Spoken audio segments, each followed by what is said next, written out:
Hello, book lovers, and welcome to day 12 of 30, where I am talking about my top 30 all-time favorite books in honor of my 30th birthday.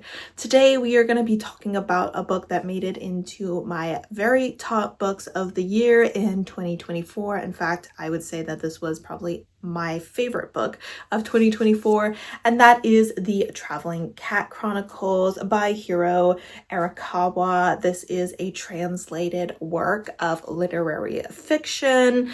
I often say on my channel that I am not a lit fic girly. However, literary fiction, the way it works for me is I either love it or I am so bored by it that I either DNF it or rate it very lowly. I have a very complicated relationship with literary fiction. However, this book absolutely won my heart. It is not surprising. I am a cat lover, and a good chunk of this book is told from the point of view of Nana, who is a cat who was taken in by a young man after he was hit by a car. This young man had brought him in to help him heal and everything, and he's like, hey, if you want to stay with me and be my pet, my companion, I would really love that. And Nana decides to stay, and so they end up becoming a little family and spending years together. Unfortunately, at the beginning of this book, Nana's owner has decided that he is no longer able to care for Nana, and so they are traveling from friend to see who would be best to care for Nana once his owner is no longer able to do so. Just that setup obviously is setting you up for heartbreak, absolutely.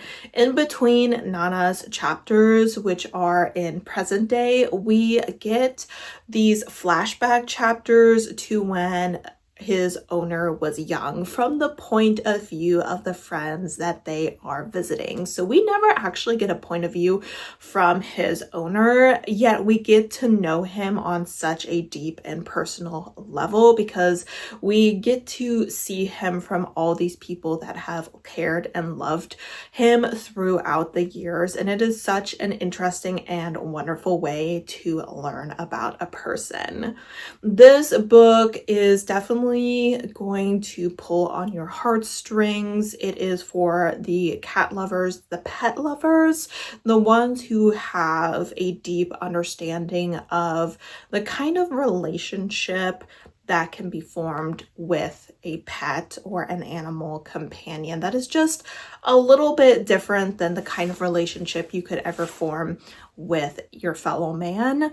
I think that this author really showed how much they love cats. The way that they wrote Nana really shows that they have a deep understanding for how complex cats can be and just how stubborn and prideful and distrustful they can be, yet how loving and supportive and loyal they can be to those who have shown them kindness. Nana's loyalty to their owner through the very end of this book is honestly what tore my heart to shreds. It just was so emotional reading about this cat's dedication to this person and the love that they really had for each other, because despite the fact that they were visiting all these friends of Nana's owner, their owner didn't have like a lover or really a close family because he had lost his parents when he was quite young.